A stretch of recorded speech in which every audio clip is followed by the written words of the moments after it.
Continuamos con las presentaciones. A continuación tenemos al doctor Andrés Pedreros Lobos, de Chile, con la presentación de estado nutricional, composición corporal e indicadores antropométricos de trabajadores mineros expuestos a hipoxia hipovárica crónica e intermitente a una altitud moderada.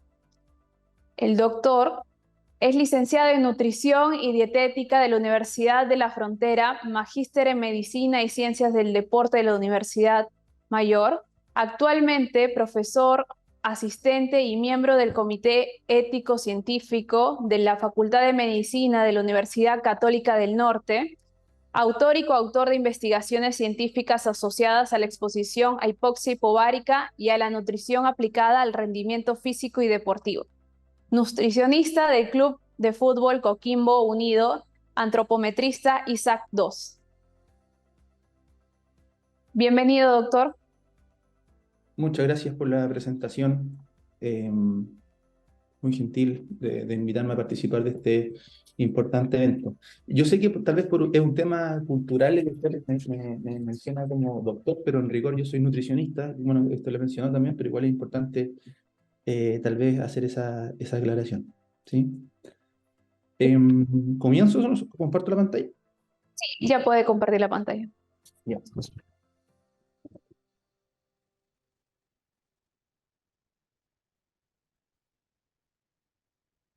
Ok. Ahí está. ¿Se ve bien? Sí, se ve todo bien.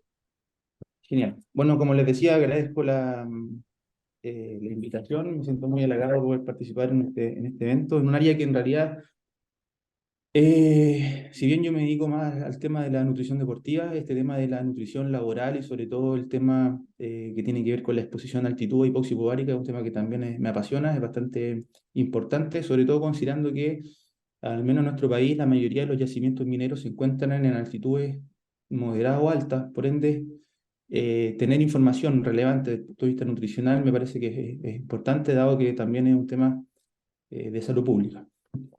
Dicho esto, voy a poner acá el puntero.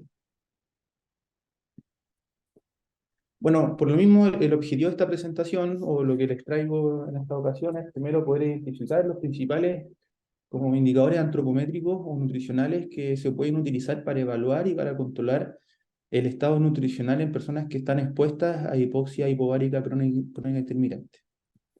En ese contexto, bueno, primero me gustaría hablar un poco sobre la importancia que tiene el estado nutricional en este contexto. Vamos a ver qué componentes necesitamos para poder evaluar el estado nutricional de este tipo de personas. Vamos a ver algunos indicadores antropométricos útiles en el contexto laboral y también, bueno, cuál es la realidad local de algunos estudios e investigaciones que nosotros hemos podido desarrollar. Y finalmente, como mostrarles como alguna experiencia exitosa sobre intervenciones nutricionales en este contexto. Bueno, lo primero es que sabemos que el avance económico y social, tanto en Chile como en los países de la región o en los países en vías de desarrollo en las últimas décadas, han generado un progreso económico y social y por ende también cambios en nuestros patrones alimentarios, en nuestro estilo de vida, los cuales lamentablemente se caracterizan por un elevado consumo de alimentos muy densos desde el punto de vista energético, un aumento en el consumo de sal, de azúcares simples, alimentos ricos en grasas saturadas, alimentos procesados, la disminución de consumo de frutas, de verduras, el aumento del sedentarismo. Y esta situación o estos desequilibrios nutricionales nos pueden llevar a dos situaciones. En un caso nos podemos estar en presencia de una malnutrición por déficit y por otro lado una malnutrición por exceso. Generalmente nosotros nos enfocamos estas construcciones sociales que nosotros nos vemos envueltos, siempre nos enfocamos en la malnutrición por exceso, en la obesidad, en el sobrepeso. Sin embargo, también no hay que descartar y ser bastante eh, o apuntar también a este otro enfoque que tiene que ver con la malnutrición por déficit, en donde una alimentación inadecuada podría generar repercusiones en nuestro sistema inmune, la mayor prevalencia de patologías, sobre todo patologías respiratorias, mayor ausentismo laboral, también efectos a nivel neurológico, a nivel emocional, déficits puntuales de algunos nutrientes que tienen relación directa, sobre todo con temas hormonales, por ejemplo la vitamina D, que la prevalencia de déficit de vitamina D es bastante alta, de déficit de hierro, por ejemplo, sobre todo pensando en el contexto de la altitud para favorecer incluso las adaptaciones hematopoyéticas que se buscan al estar en altura. También pensando en la prevalencia de anemia, en el cansancio, la somnolencia, y el hierro es un nutriente importante. El triptófano también es un aminoácido esencial que lo necesitamos obtener mediante nuestra alimentación y que tiene directa relación con la secreción o con la síntesis, perdón, de serotonina. Por ende, participa también, tiene una influencia en nuestro ciclo de sueño, que es uno también de los ejes que he visto en las presentaciones anteriores.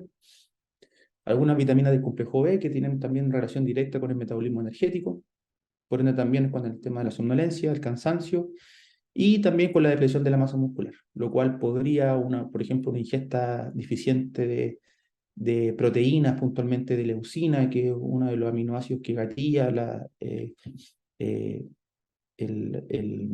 la síntesis de proteínas a nivel musculares, se pueden asociar también con o agravar o acelerar el, los cuadros de sarcopenia, lo cual podría conllevar también a una menor densidad mitocondrial, que indirectamente también podría repercutir en cuadros de dislipidemia o aumentos de los niveles de glucosa, de insulina, diabetes. Por otro lado, tenemos la malnutrición por exceso, en donde...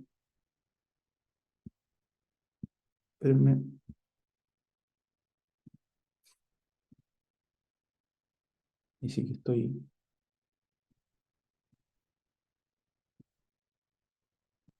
Por otro lado, tenemos la malnutrición por exceso, que se relaciona principalmente con patologías crónicas no transmisibles, como por ejemplo diabetes, enfermedades cardiovasculares, hipertensión, dislipidemia, trastornos psicológicos, gastrointestinales, respiratorios, principalmente apneas del sueño. Cualquiera de estos dos escenarios genera en la salud del trabajador o de la trabajadora una menor productividad. Está demostrado que un trabajador o una trabajadora con una buena salud va a ser obviamente más productivo. Un estado de salud deficiente desde el punto de vista nutricional también puede generar un mayor ausentismo laboral. Existe una relación directa entre la obesidad y sus complicaciones en el rendimiento, entre incluso un 20 o hasta un 50% según algunas investigaciones. Y por ende también, por último, una menor capacidad laboral a causa de enfermedades secundarias de esta situación. Por lo tanto, es fundamental para mantener este equilibrio energético tener un balance entre el ingreso de energía versus nuestro gasto, ¿sí? La bioenergética es precisa. Si nosotros consumimos más alimentos de los que necesitamos, por supuesto que vamos a generar una malnutrición por exceso y por lo contrario, una malnutrición por déficit. Por ejemplo, una persona, un género de género masculino, una persona de 1,75 m y 70 kilos, con una actividad física ligera, no con un nivel muy alto, requeriría aproximadamente 2.100 calorías diarias, lo cual es importante recalcar que no siempre o generalmente nosotros nos enfocamos en la cantidad de calorías que necesitamos. Sin embargo, es sumamente importante saber de dónde provienen esas calorías. ¿Ya? El gasto, la ingesta energética o el gasto energético es solamente la punta del iceberg de todos los nutrientes que nosotros deberíamos consumir en proporciones adecuadas para lograr ese aporte energético. Por ejemplo, una dieta clásica debería, por ejemplo, considerar que el 60% de esas calorías deberían provenir del consumo de alimentos ricos en carbohidratos, lo que para esta misma persona sería aproximadamente 315 gramos de hidratos de carbono al día, un 15% de proteína y un 25% de lípidos, por ejemplo, lo cual generaría que una persona, sería equivalente a que una persona debería consumir entre 78 gramos de proteína al día y 58 gramos de grasas. ¿Pero qué es lo que ocurre? Generalmente nosotros esto lo calculamos al día, siempre cuando los nutricionistas, o seguramente más de algunos de ustedes que está presente, lo calcula así también, calculamos las calorías del día.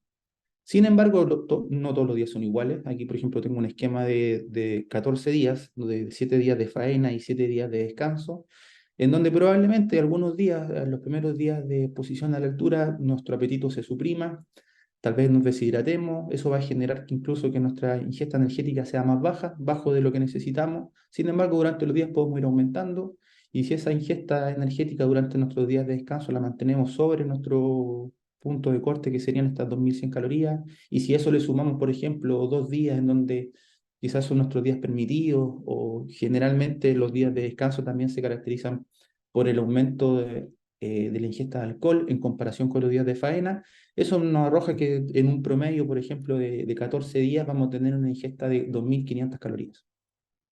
Y esto es muy fácil de conseguir, lamentablemente es muy fácil subir de peso y es muy difícil bajarlo. Es muy fácil que tengamos un superávit energético y es muy difícil después mantener un déficit. Entonces, así como nosotros podemos decir que esta persona necesitaría 2100 calorías diarias, yo también podría pensar de que esta misma persona debe consumir 14.000 o 15.000 calorías en estos 14 días. ¿Sí? Por eso es importante, bueno, no solo eh, considerar los días de faena, sino que también los días de descanso, considerando los turnos a los cuales se someten las personas que trabajan en minería o en altitud. Dicho esto, para cualquier intervención o cualquier estrategia que quisiéramos implementar, debemos primero diagnosticar la situación o el estado nutricional de nuestros trabajadores, para luego generar estrategias o implementar estrategias de intervención, para luego finalmente evaluar el impacto de esta situación, o sea, el impacto de esta intervención al comparar los resultados finales con los iniciales. Voy a ver en el chat, parece que tengo alguna pregunta. Ya, lo vamos a ver más adelante, Jorge, porque me pregunta cómo debería ser la alimentación para un trabajador que labora de noche. Ahora, la norma actual en Chile, nosotros nos regimos por la guía técnica sobre la exposición ocupacional a hipoxia hipovárica crónica intermitente. Si bien esta guía técnica nombra algunos exámenes que debería someterse un trabajador que se relacionan con la nutrición, como por ejemplo, bueno, tenemos el peso corporal, tenemos la hemoglobina, la glicemia, la creatininemia, el perfil lipídico, la valoración del riesgo cardiovascular según Framingham. Yo aquí les sugeriría, bueno, quiero presentarles algunos otros indicadores que para mí también serían válidos de poder llevar a cabo y que son igualmente importantes para el contexto laboral. Por ejemplo, una valoración completa del estado nutricional debería considerar no solamente antecedentes corporales o antropométricos, sino que también antecedentes alimentarios, como por ejemplo la valoración exhaustiva de la ingesta de nutrientes mediante una anamnesis nutricional. Evaluar también el estado de hidratación, que también lo podemos evaluar mediante eh, algunos indicadores antropométricos, considerando también que un estado de hidratación o una persona deshidratada, por supuesto que va a tener una menor performance, tanto física como también cognitiva. Valoración de parámetros bioquímicos, considerar sí o sí las condicionantes ambientales y el entorno laboral. Entonces, bueno, para efectos de esta presentación vamos a ir viendo cada uno de manera, o sea, los parámetros antropométricos enfocándonos en la composición corporal, en donde además el hecho per se de estar expuesto a altitud es un ambiente hostil para el ser humano que repercute en la calidad de nuestra nutrición o de nuestro estado nutricional. Esto se manifiesta principalmente por una pérdida de peso, por una pérdida, lamentablemente, de masa muscular. Sería útil que esta pérdida de peso fuese ojalá de grasa, tejido adiposo, dado incluso algunos estudios como que sugieren en la exposición a altitud como una estrategia para perder peso. Lamentablemente ese peso, la gran parte de ese peso corresponde a masa muscular. Hay una depleción de nuestras reservas energéticas, deshidratación y, como mencionaba anteriormente, hay una declinación de nuestra performance y nuestra funcionalidad. ¿Sí? No solamente por la altura, sino que también, bueno, por las condiciones ambientales, por el calor, el frío, el estrés oxidativo propio de la altitud.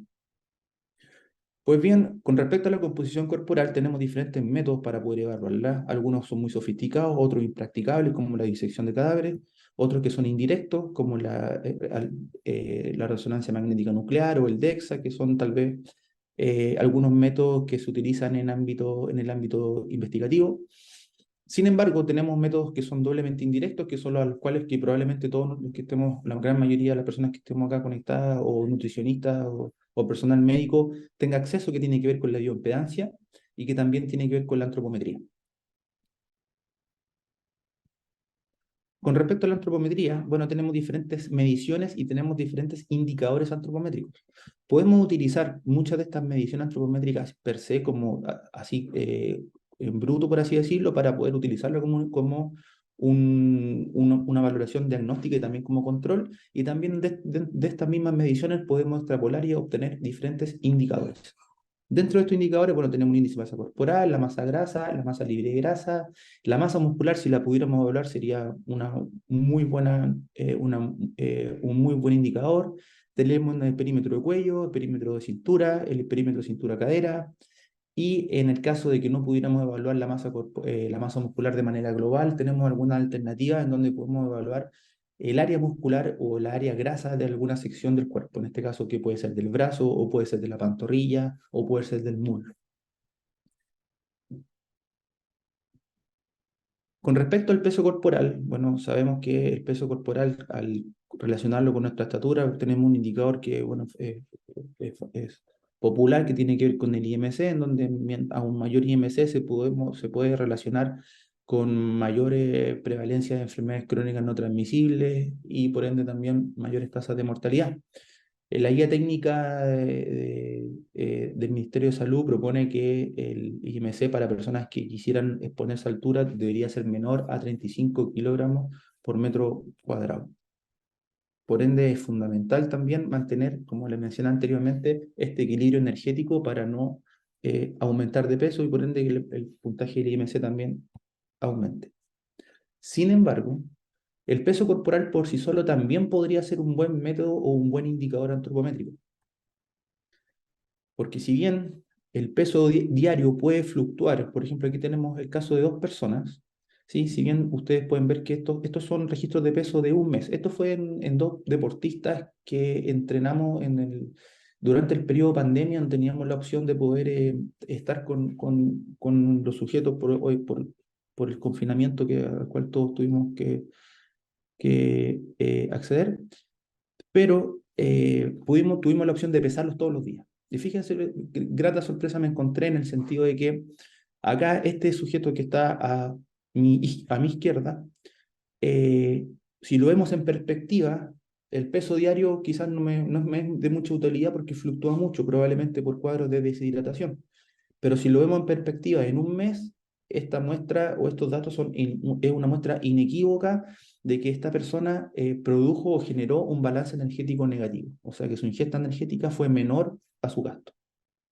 Por otro lado, tenemos este caso que está acá a mi derecha, en donde tenemos la situación contraria, que si bien el peso también puede fluctuar de manera diaria, viéndolo en perspectiva, este aumento de peso sí o sí se debe a un balance energético positivo.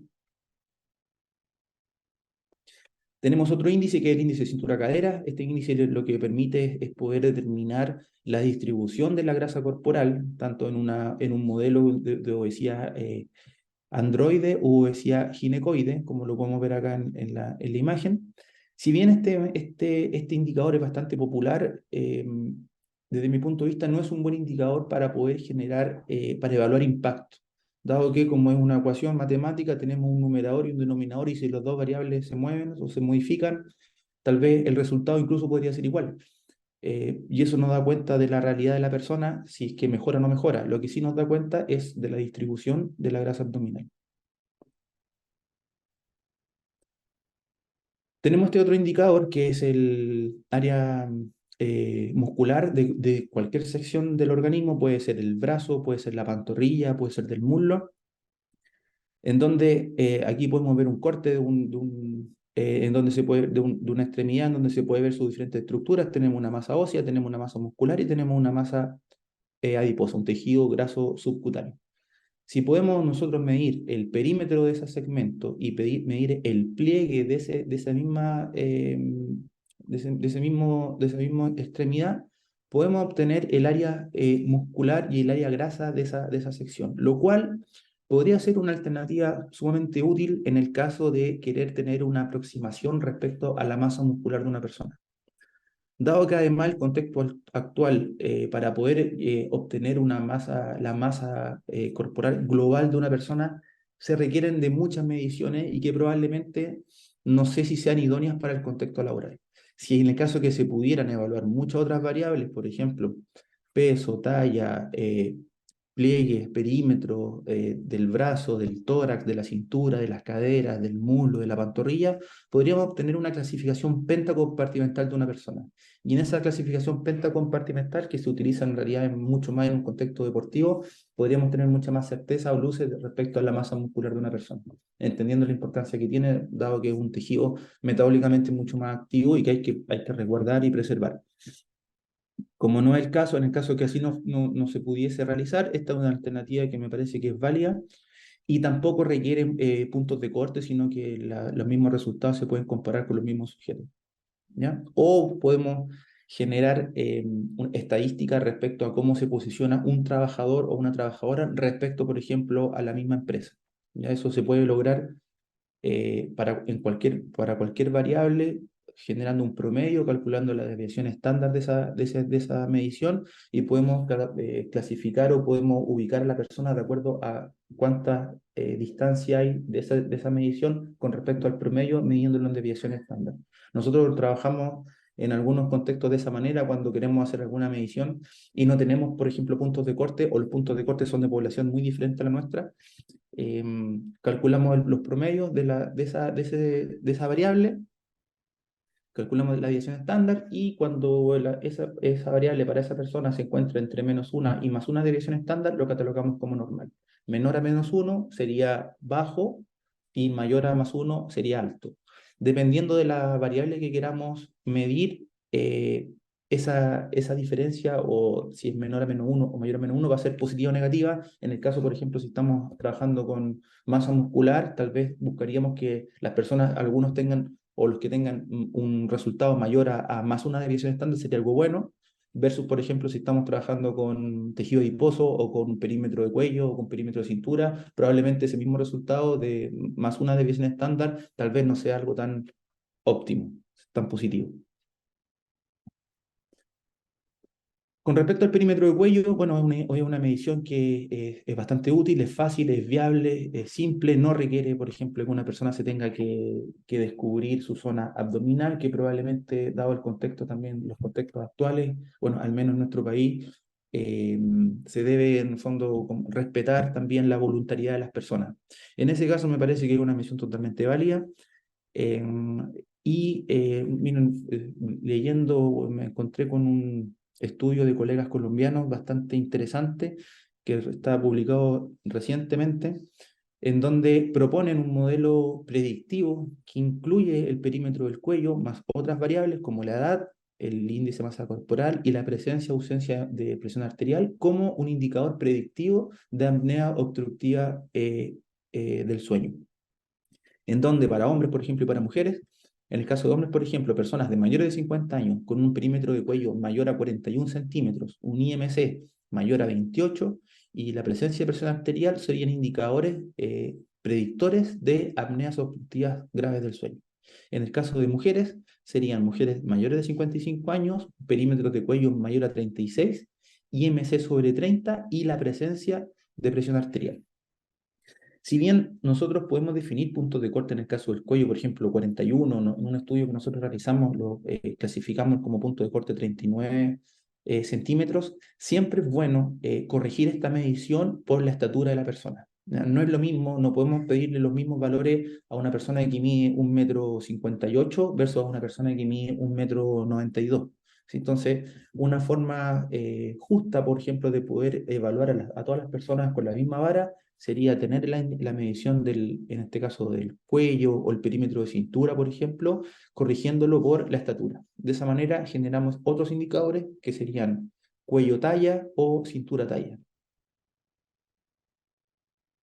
Con respecto al estado de hidratación, también es una variable importante y que la podemos también determinar fácilmente con mediciones antropométricas. Cuando no tengamos, por ejemplo, estos equipos que son bastante sencillos, son refractómetros que permiten medir la densidad urinaria, en donde obviamente a una mayor densidad la persona estaría cursando un cuadro de deshidratación mayor, aquí tenemos incluso algunos puntos de corte, y que también lo podemos correlacionar con, o que se asocian también con el color de la orina. Mientras la orina esté mucho más oscura, como se ve aquí en la lámina, el estado de hidratación va a ser menor, pensando en la hidratación como un valor importante para el rendimiento cognitivo y también físico, ¿sí? Sin embargo, si no tenemos estos instrumentos, podemos utilizar también el peso corporal como una buena, como un buen indicador antropométrico que nos permitiría saber si es que una persona está deshidratada, euhidratada o incluso sobrehidratada, ¿sí?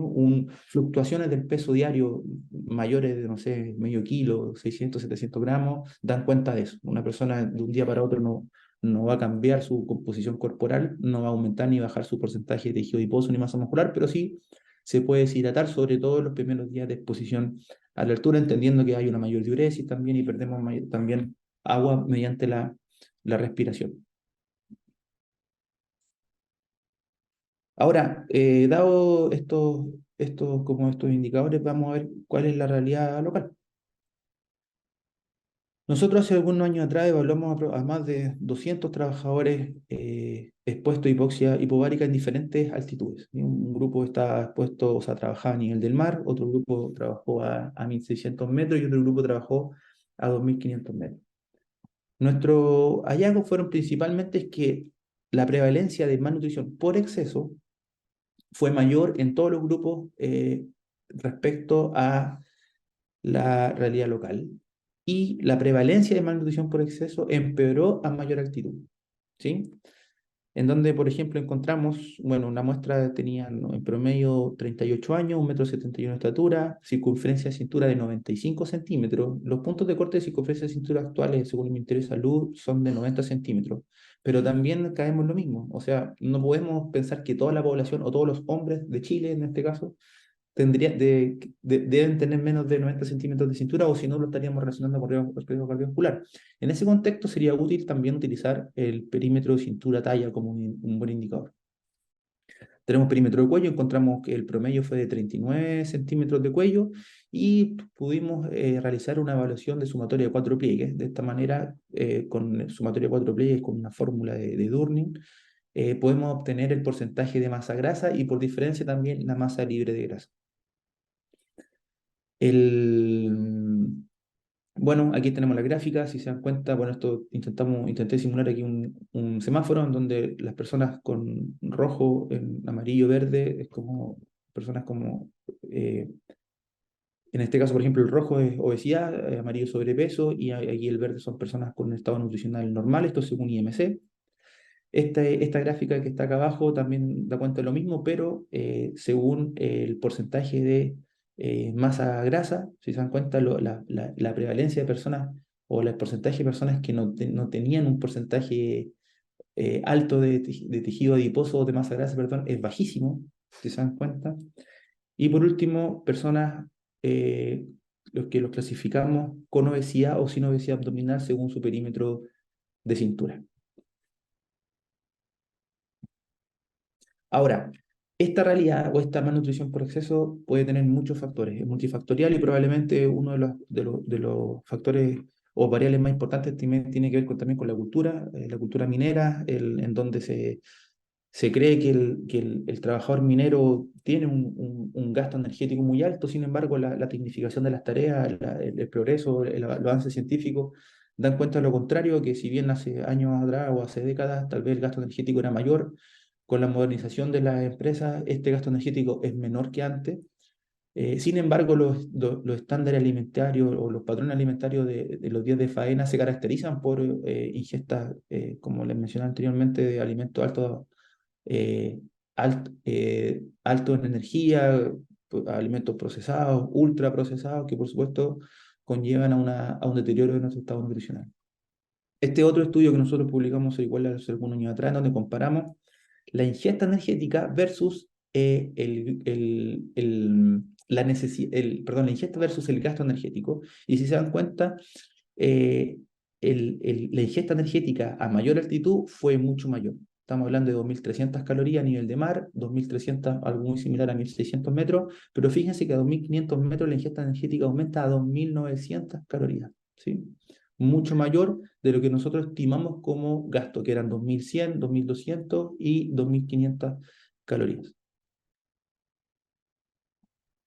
Ahora, esto da cuenta, como les mencionaba, de un desbalance energético en donde el ingreso de energía es mucho mayor al gasto y probablemente sea incluso por razones muy simples que a veces quizás nosotros no notamos, pero es muy fácil tener una ingesta mayor de la que necesitamos. Por ejemplo, aquí les dejo algunos alimentos. Fíjense, esta es una galleta muy común, seguramente en otros países también la conocen, una negrita, una choquita que se llama ahora, que aporta 150 calorías.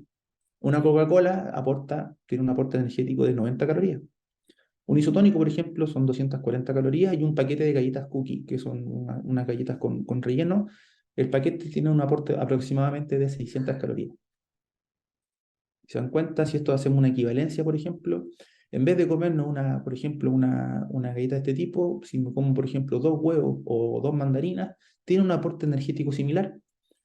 ¿Sí? Entonces, desde ya, desde el punto de vista energético, si podemos cambiar o educar o escoger alimentos eh, que aporten incluso el mismo valor energético, pero los nutrientes que aportan estos alimentos que están a mi derecha, como las mandarinas y los huevos, es altamente diferente al aporte de nutrientes que tiene una galleta, en donde estas 150 calorías provienen principalmente del aporte de azúcares y de grasa, a diferencia del huevo, de las mandarinas que aportan proteína en este caso, en el caso de las mandarinas, vitaminas, minerales, fibra, agua, ¿sí? Tienen muchas otras propiedades.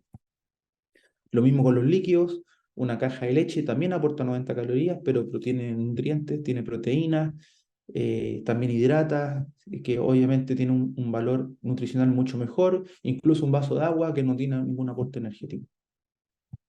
En el caso, por ejemplo, de este mismo paquete de galletas, aporta 600 calorías y fíjense que ni siquiera la suma de un yogur más una gelatina y más una banana, un plátano, ni siquiera alcanza el valor energético de un paquete de galletas que tal vez lo podemos comer viendo tal vez una serie, una película sin darnos cuenta. Estamos ingiriendo 600 calorías que tal vez la podemos obtener de alimentos que son mucho más saludables. Ahora dicho esto, bueno, ¿qué es lo que podemos hacer? ¿Existen algunas estrategias? Sí, claro, nosotros, de acuerdo a la evidencia de la literatura, el abordaje nutricional creemos que debe considerar diferentes aspectos. Primero, considerando también la exposición a la altura. En la altura hay cambios en el metabolismo energético, en donde eh, el metabolismo tiende a tener un componente mucho más anaeróbico, por ende la ingesta de carbohidratos debería ser mayor en desmedro quizás del consumo de ácido graso. Las respuestas agudas a la altitud también generan un estado de deshidratación, perdón, supresión del apetito, malestares gastrointestinales, donde que también los debemos considerar. En algunos casos buscamos alguna adaptación hematológica, en donde para esto, para poder lograrla y potenciarla, sí o sí debemos evaluar el estado de hierro, por ejemplo, sobre todo evaluar los niveles de ferritina, pensando que es una proteína de almacenamiento de hierro. El sistema inmune, tal vez el uso de probióticos o de algunos suplementos, en el caso en algunos cuadros carenciales, tal vez sería de utilidad. Como lo mencionamos recién, lo que les presenté, algunas modificaciones de la composición corporal, evaluar la composición corporal o la antropometría nos puede dar luces también de cómo estamos llevando nuestra alimentación. En el contexto laboral, la performance, estrategias nutricionales para mejorar el rendimiento laboral, evitar la somnolencia, por ejemplo, el aumento tal vez de alimentos muy ricos en carbohidratos, las últimas comidas de la noche tal vez que sean un poquito más livianas, el consumo de triptófano, ¿sí? La hidratación, ¿sí? Hay muchos alimentos que tal vez nos podrían ayudar en nuestro rendimiento laboral. Y la altura, más la radiación solar, el poder también aumentar el estrés oxidativo y por ende tenemos que consumir un aporte adecuado de antioxidantes, principalmente bajo el consumo perdón, de frutas y de verduras, perfectamente podemos lograr una atenuación del estrés oxidativo de acuerdo a algunas investigaciones. Elaborar planes de alimentación personalizados. Miren, fíjense, este plan aporta 2.400 calorías, 290 gramos de carbohidratos, 90 gramos de proteína, 100 gramos de grasa, 22 miligramos de hierro, 200 miligramos de vitamina C y 29 miligramos de vitamina E, que son vitaminas que tienen mayor poder antioxidante. Y de hecho este plan lo elaboramos pensando en personas incluso que son vegetarianas, es una alimentación que carece por ejemplo, de carnes, de alimentos de origen animal. Quise también traer a colación este estudio de colegas paraguayos, en donde hicieron en una empresa, subdividieron dos grupos, grupo A y grupo B, en donde el grupo A contaba o la empresa tenía implementado estrategias de promoción de estilos de vida saludables, contaban con nutricionistas, por ejemplo, versus el grupo de trabajadores del grupo B.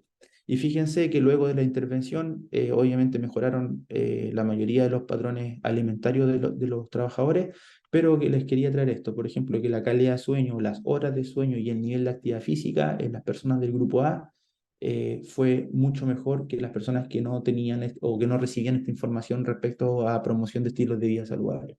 Si bien hay varios estudios en la literatura que hablan de esto, bueno, quise traer este estudio de colegas de la región. Bueno, como conclusión, me parece que la evaluación del estado nutricional en el contexto laboral es esencial para implementar estrategias de salud ocupacional que puedan promover una nutrición adecuada, contribuyendo así a a un entorno laboral mucho más saludable y a un menor rendimiento de los trabajadores o de las trabajadoras.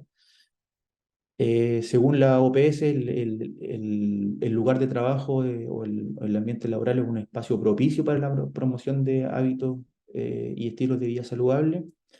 Y el hecho de estudiar esta temática también genera mayor incógnita o duda o hipótesis que sería interesante dilucidar, como por ejemplo saber o determinar con certeza los patrones alimentarios, por ejemplo, entre los días de faena versus los días de descanso.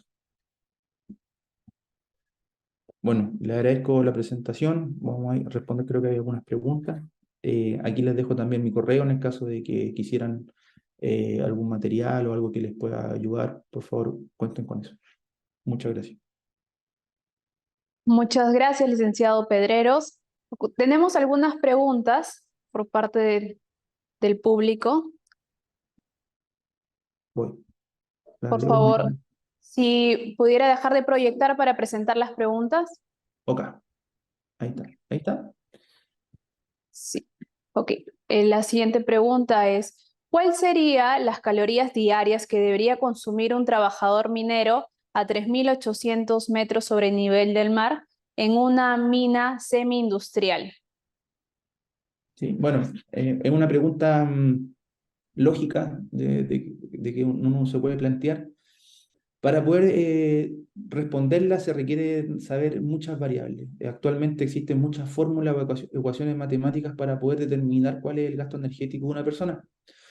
Lamentablemente no hay muchas ecuaciones que hablen sobre el gasto energético en altura. La mayoría están enfocadas en alpinismo o en otro tipo de contexto. Sin embargo, para poder dar luz a la persona, a don Wilson que hizo la pregunta, primero es importante saber la estatura de la persona, el peso, bueno, el género, la edad que son y el nivel de actividad física. De acuerdo a ese tipo de variables, uno podría más o menos estimar cuánto es su requerimiento energético. Ahora, para tener una idea como más breve, para darle una respuesta más concreta, generalmente una persona, un hombre, debería consumir, o su gasto energético basal de base, debería ser aproximadamente 25 calorías por kilo de peso. Si una persona tiene un nivel de actividad física relativamente, o sea, o es sedentario, o ocupa mucho su auto en ir a trabajar, pasa mucho tiempo en horas pantalla, o en su trabajo sentado, por ejemplo, sin mucha actividad, o tiene un trabajo más bien sedentario, podríamos pensar que esa persona necesita aproximadamente unas 30 calorías por kilogramo de peso. Una persona, por ejemplo, en este caso de, no sé, 70 kilos, necesitaría aproximadamente 2.100 calorías. Sin embargo, también tenemos que considerar el estado nutricional. Si nos encontramos, por ejemplo, en un caso de malnutrición por exceso, tal vez ese mismo valor energético que estamos calculando, vamos a propiciar que esa persona mantenga ese mismo estado. En ese caso, habría que generar una restricción calórica. Lo que nosotros calculamos genera una restricción calórica, más o menos del orden de unas 300 a 500 calorías menos de lo que nosotros calculamos como su gasto energético real.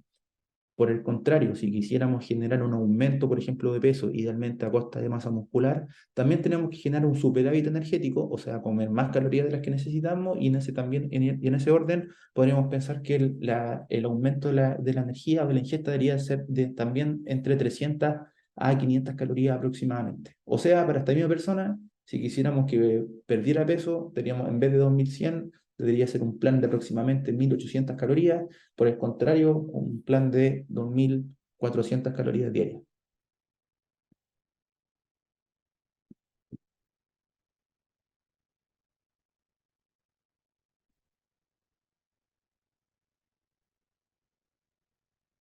Ok, muchas gracias, doctor. Tenemos otra pregunta.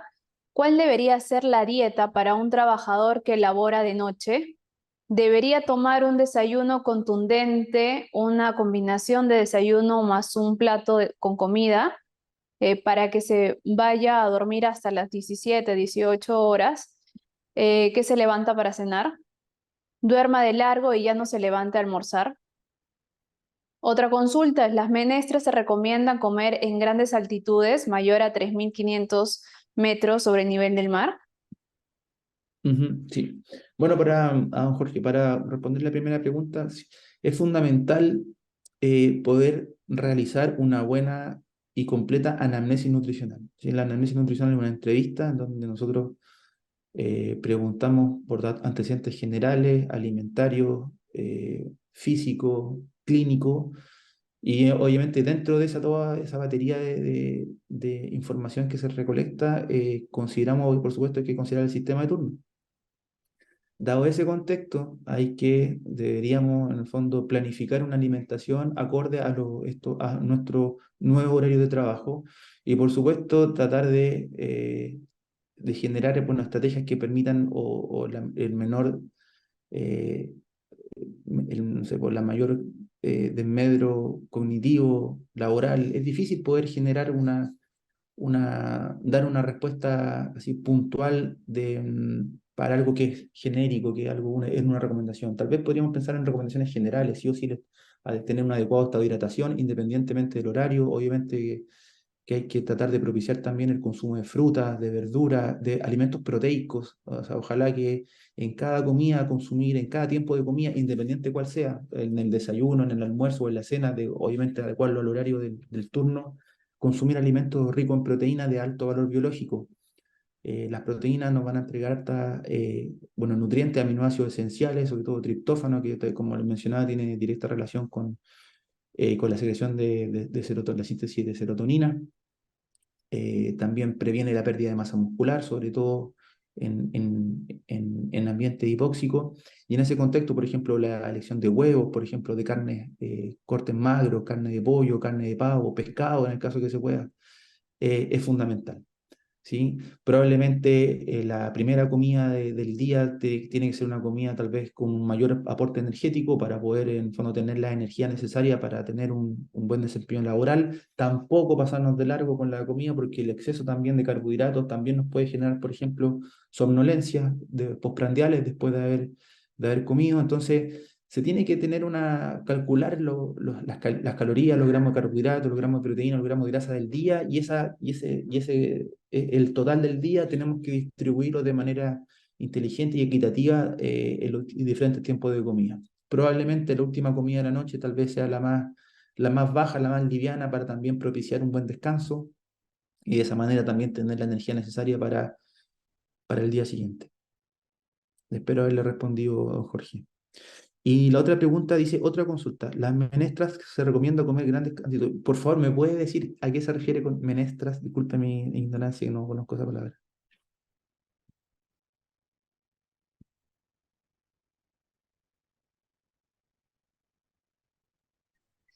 La Ah, frijoles. lenteja. Eh, yo creo que no es tal vez una buena alternativa, sobre todo por los problemas gastrointestinales que ocurren tal vez los primeros días, donde sufrimos de mayor hinchazón, por la ley de gases. Nuestro colon, nuestro intestino tal vez se pueda expandir un poquito y generar tal vez repercusiones negativas a nivel intestinal. Sin embargo, no todos los alimentos son buenos ni malos para todas las personas, hay que evaluar el contexto, no podría dar una recomendación general para todos, si es que todas las respuestas son individuales y son específicas y hay que ir evaluándolas caso a caso, ¿sí? De todas maneras, consumir grandes cantidades de comida a 3.500 metros sobre el nivel del mar me parece que tampoco, no sé si sea una muy buena alternativa. La idea es comer un poco más liviano. El Hay organismo no otra tiene la capacidad, ¿sí? El organismo no tiene la capacidad de poder ocupar o no es tan eficiente el uso de los carbohidratos, de la energía que comemos, sino que es mucho más eficiente los carbohidratos que tenemos ya almacenados. Entonces, quizás una buena estrategia en este caso sería tener una muy buena alimentación, o tal vez aumentar un poco más el aporte de carbohidratos en los días previos en los últimos 2 días de descanso, por ejemplo, previo a la exposición, de tal manera que eso, al menos los primeros días, donde ya nos tenemos que acostumbrar a la altura, no necesitemos comer tanto, sino que ocupemos nuestras reservas de los días previos, que tal vez yo creo que sería una muy buena alternativa. Muchas gracias por su respuesta. Agradecemos nuevamente su exposición, licenciado.